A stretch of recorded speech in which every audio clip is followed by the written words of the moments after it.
بله مهر اومد و مشکلاتش، امان از این دروغ و شایعاتش. یه عده دنبالن مجازی بشن، گوشی به دست به فکر بازی بشن. زمان ما مدرسه اینجور نبود، ناخونامون بلند و ناجور نبود، معلما اکثرشون کنفکار، حرف میزدی میچسبیدی به دیوار. رو کله گل پسرا مو نبود، بچه به فکر خط ابرو نبود.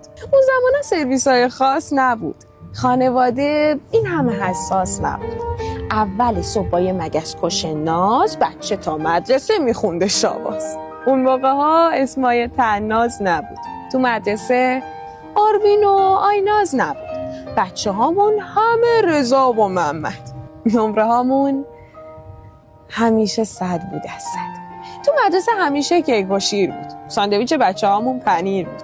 مثل الان چاشت غذایی نبود،